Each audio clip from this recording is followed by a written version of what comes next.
Hi, I'm Brynn Krug, the Chief Copy Editor. And I'm Sarah Rose, the Assistant Lifestyle Editor. Welcome back to The Trend, a Northern Star pop culture podcast. Each week, we'll be talking about what's trending on Instagram, TikTok, Twitter, and everything in between. We're going to be ranking a few topics, beginning with what we think is in and what we think is out. Let's get cracking. All right, so I think we'll start with our biggest topic of the day, and that is JoJo Siwa. Oh. Now, she has been in the media a lot lately because she's just been doing a lot of things. So for those of you who don't know, JoJo Siwa was on Dance Moms, which is a dancing show with Abby Lee Miller. That's how, Maddie Ziegler, Mackenzie Ziegler, all of them got their start as well. And her whole image has been, glitters and bows. It's her signature look to have, her hair pulled back into a tight ponytail with a bow. And, yeah, so that was, her audience was children, and that was kind of what she marketed to, was that child aesthetic. Yeah. But recently, a couple years ago, she came out as a lesbian, and since then has kind of been rebuilding her image.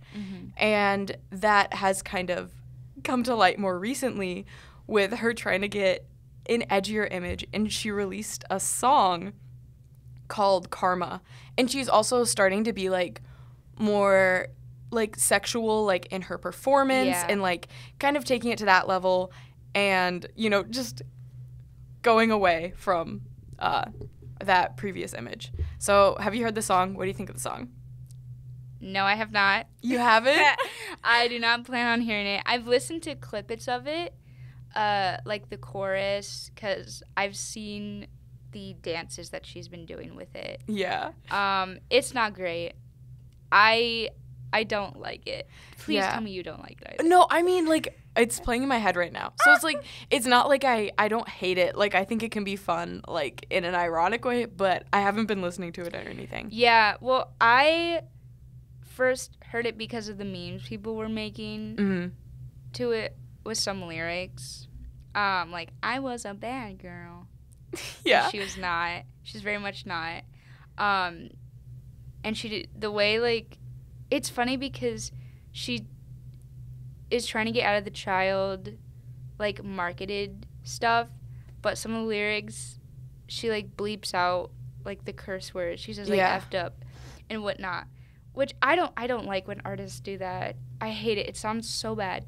But, recently it came out that there was a song called Karma, unreleased, by an artist in 2012, I think. And usually this isn't a big deal because artists use samples, they use songs all the time from the past. But JoJo Siwa went on multiple interviews and said that she wrote this song word for word, and it came out that she didn't. Yeah, so she's been getting a lot of hate for this. And it is it's because she's not only been saying oh, I wrote this song, but with this new era, she's saying oh, I'm starting a new era. I think she said, oh, this is, the new gay pop. I'm reinventing a genre, basically. Yeah. So it's she's claiming that she's doing all these kind of trailblazing things for this new genre she's creating, and yet it was a demo that was, apparently it was offered to Miley Cyrus. Yes, I did see that. Miley Cyrus was supposed to write this song, didn't want it, so it's JoJo Siwa's song. But yeah, so it's not... The issue isn't that she didn't write the song. It's just the transparency of it is in every single interview, like Sarah said, she was acting as though she wrote this song, and she didn't even. And the thing with her saying she's reinventing a new genre, or there was one interview clip where I watched where she was when I was first sat down in Columbia Records office, I was I want to invent a new genre, and that's gay pop. But I'm that has been around for so long. You are not doing anything. In fact, some might argue she's making it worse. That's good. Yeah, I was going to say, if you hear, the original demo, I like the original demo better. It is. I think it's better. A party song. And the thing is, it was unreleased in, the 2010s. It would have been such a bop in that era. Yeah. Right now, it's just cringy. Yeah. I don't like it. It is stuck in my head right now, so I'll give you that. I hate when songs are bad, but they're catchy. Another thing this is, I think, slightly before the whole Karma drama. She kind of blew up also for her look at the iHeartRadio Music Awards, which it was like a Kiss-inspired look. The band Kiss. So she did use more like glitter, but she had like her hair was like big and kind of mohawky, and she had like black glittery eye makeup and like eye paint, and people were just kind of giving her, you know, crap for the look and being like, it's not very good. No, it's not. Because yeah, she just becomes such a like meme on the internet. Everyone's just bullying her. And also, you have it written down, but in one of those interviews, someone asked her dream guest on her podcast, and she said, let's spice things up a little. And she said her ex. Yeah, and she made this face. She went, probably my ex. Oh my God, it's so bad. You did it good. That was scary. I wanted to pull out the impression. And oh my God, it was just, there was another interview clip where she was being interviewed by a guy, and I can't remember the question that he asked, but everyone was like, I know he's trying to hold in his laugh. And I can't remember what the question was, but it was like some absurd thing she was saying. I know it was about herself, of course. Yeah. I don't know if this is what you're referring to, but one thing I just remembered is another moment recently where she was in the media is she was like at an interview and she had a tattoo. And she was like, here I have tattooed my 3 kids' names. Oh my God, I forgot about that. Freddie, Eddie, and Teddy. But here's the thing. She was on the podcast Call Her Daddy. Yeah. And I listened to part of it. I didn't listen to the whole thing, but I listened to it on the way back from the Mason Ramsey concert. Oh my God. You guys heard me talking about Mason Ramsey on the pod before. She went to see I him. love Mason Ramsey. Concert was amazing. Crazy. Anyway, on the way back, listen to the part of this podcast. And on it, she said the tattoo, it wasn't real. It was one of those like 2-week temporary tattoos. So luckily, she didn't actually, but she said it started as a joke with like her and her friends where she's like, I named my kids Freddie, Eddie, and Teddy. Oh my God. But like I think she's giving them middle names too, and maybe they'll go by the middle name. Like Freddie is a girl name, which I actually love Freddie as a girl name. I could see it. So Freddie J, I think she said. But anyway, so it was like that was a moment where it was like she did get like a lot of negative feedback from the media because people are like, oh, she's crazy, which it still is a little crazy, but at least like it wasn't a real tattoo. Like it was kind of a joke. Yeah. And with the ex thing too, I don't know which ex she was referring to. I don't know. But like I know one of her exes she mentioned on the Call Her Daddy podcast, that like one of her exes like she's still close friends with. So maybe it was that. So maybe like there would be drama, but still like that's such a funny thing to say in an interview. Yeah. And I'm surprised she didn't come out with that temporary tattoo like sooner because so many people were bullying her for that. Yeah. I would have immediately said it was temporary, guys. Yeah. It wasn't real. I wouldn't do that.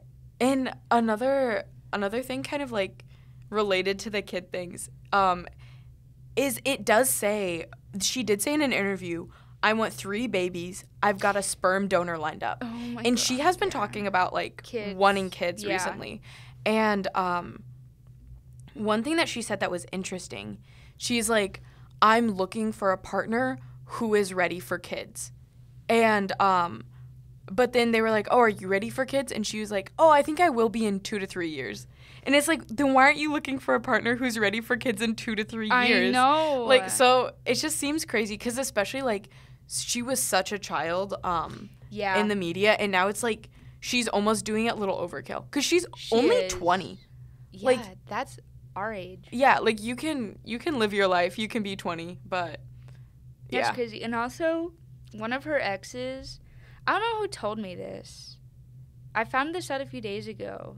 Like, someone in person in this office told me this. That they live together? Yeah. It was me? It was you. Okay, it was Brynn. Yeah, she brought that up on the podcast as well, where I think it was during COVID times. She was only 16, and her partner was also 16. I think there was like a 6 months age difference.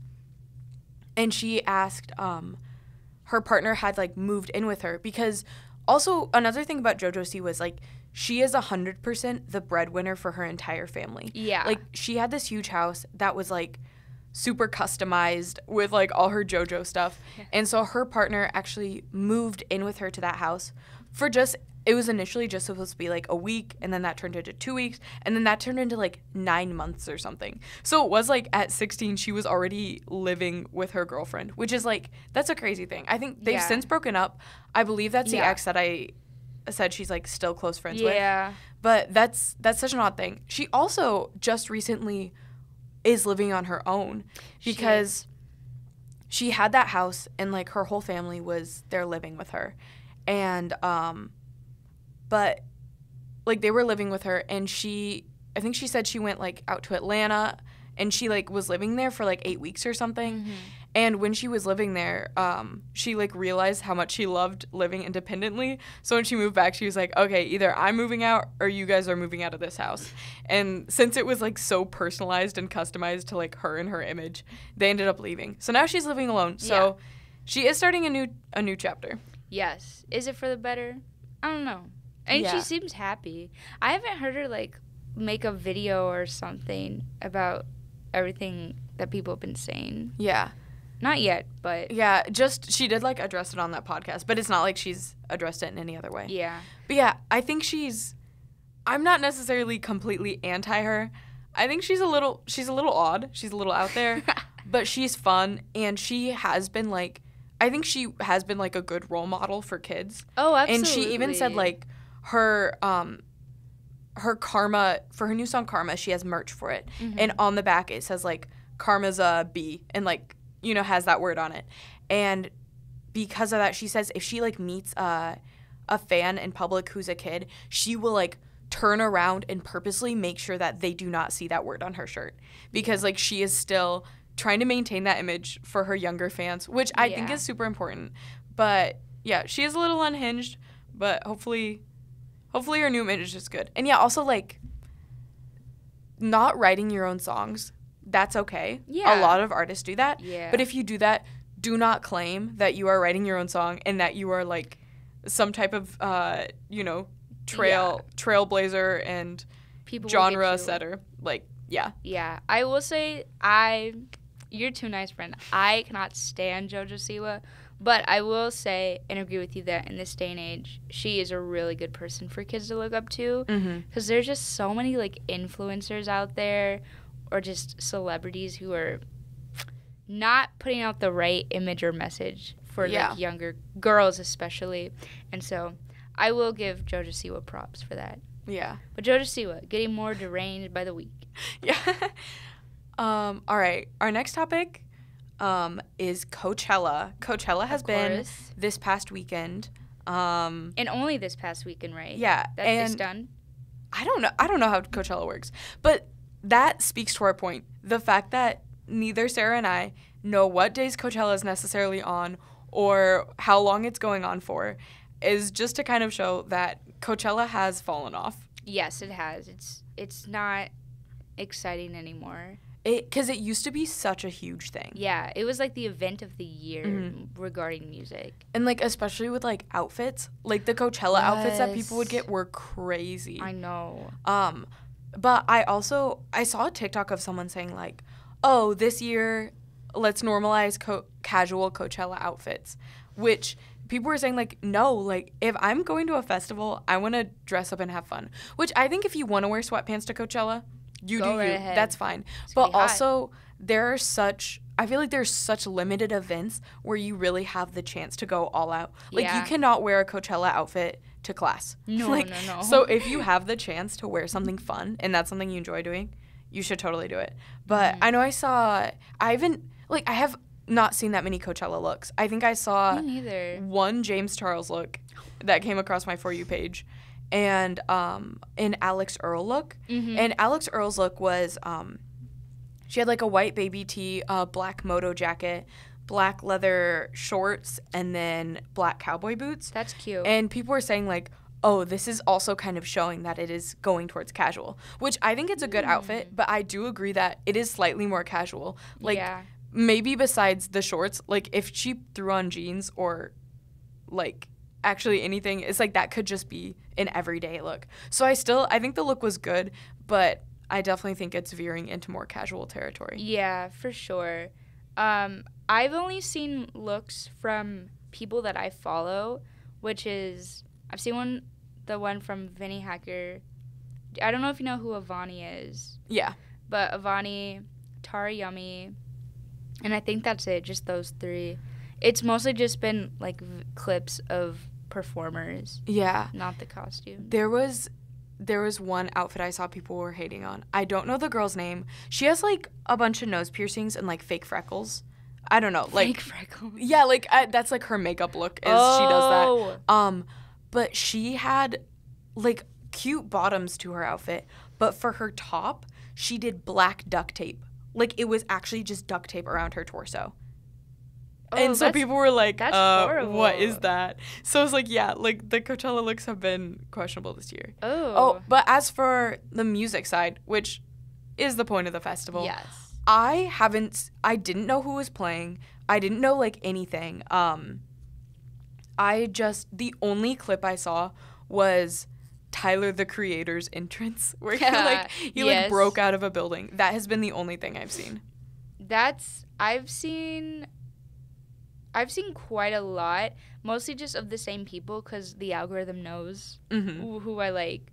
I will say, though, Coachella was this past weekend and it's next weekend. Oh, it is? So it's 12th to the 14th and 19th to the 21st, which I will say I thought it was in, like, mid-June. I didn't even realize it was happening because April seems so early, but because I always thought it was, like, the event of the summer and we're still in spring. Yeah. It's weird. But I did see Tyler, the Creator. I've seen things about Uzi. Both of those performances were good. I'm a huge Lana Del Rey fan, and so yeah. I watched her performance, her entrance to Gangsta Paradise, and I saw she brought out Billie Eilish. Ooh. And they sang Video Games, which is a Lana Del Rey song, and Ocean Eyes, which is a Billie song. And it was so beautiful. I didn't see that, but I did see her entrance, which was her, and I think other people too. Yeah, like her dancers came out through the crowd on motorcycles. But she wasn't driving. There was, like, an older guy, like, driving the motorcycle while she was on the back, which, if you know Lana Del Rey, that's very much it's her thing, her aesthetic.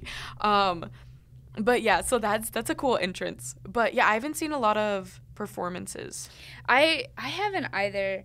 Also, Sabrina Carpenter, she did really well. Barry Keoghan was there, her boyfriend. Yeah. We love him from Saltburn. I love him from Eternals. Dude, I love him in Eternals. He was so good. Thank you. Him and Makari are great. But people were crapping on his outfit because it was a little silly. He had, like, a white... I don't think it was a wife beater. Maybe it was. Or just a tank top. Like, Gucci chevron, like, long pants. And, like, a same, like, chevron bandana on. I'm gonna try to... Oh, I see it. Do you see it? But he was... Yeah, it is a little... It feels a little dated, but I still think it's decent. Yeah. I think it's good. But Sabrina was on that stage for however many minutes, and he was, like, video recording. He was being such a supportive boyfriend. And Sabrina did really well. The crowds were kind of dead. I won't lie. Her and Barry Keoghan's relationship totally, like, surprised me. Because also, he's 31. She's 24. He also, like, he has a kid. Like, he has a son. He does have a son. So, and also I feel like they exist in such different circles within the entertainment industry. Like, he's a more, like, indie film actor, and she's a pop star who's ex-Disney. So I remember, like, when they first were a thing. Also, people were saying they were just friends at first because it wasn't confirmed. Right. But so it just has seemed so random that they're together. I know. I want to know how they met and everything. I'm not into her music. Like, I know just a few songs, but I have no reason to dislike her. She's awesome. Yeah, I wouldn't consider myself a Sabrina Carpenter fan because I'm not listening to her music. I wasn't a huge Girl Meets World fan. No, me neither. So I'm not, like, a fan of her, but I have nothing against her. I think she's doing her. she was having fun at Coachella. Yeah, so and that's I good. have friends who love her, so I'm always in the loop Yeah. about things. But there wasn't really anything else about Coachella. Maybe next weekend we'll have to cover weekend 2. Yeah. Maybe there Um, will be more interesting things. Yeah, because I don't even know who else is performing. But Yeah. point is that it's fallen off. It's not as big as it used to. Yeah, no one's heard about it. And I have no desire to go to it anymore. I used to want to go. All right. There won't be much of a ranking this week because we only have 2 topics. And I don't even know which is even better. I think they're both out. Honestly, JoJo Siwa, I would say, is out. Coachella, I would say, is kind of in just because we get content from artists. I would say it's out, though, just because our whole thing that we were talking about it was pretty negative. That it's irrelevant now. So it's just, irrelevant. It's kind of out in society. But I say Coachella number 1. Because Coachella, it's still a music festival. We still had good moments. Yeah. JoJo Siwa, she's kind of going crazy. Hopefully she gets a little bit less unhinged in her career. Yeah. She, honestly, like, I don't even know if the maturity level has peaked for her yet. Yeah, because she's only 20. Your brain doesn't develop till 25. What is it? Girls, it's 25, I think. 22 maybe. I don't know. It can't be 22. I'm almost 22. Yeah. But, yeah, we could say they're both out. JoJo Siwa, number 1, the most out. Yeah. But, yeah. All right, that concludes episode 9 of The Trend. Thank you for listening or watching if you're tuning in on YouTube, and we'll see you next time. Bye. Bye.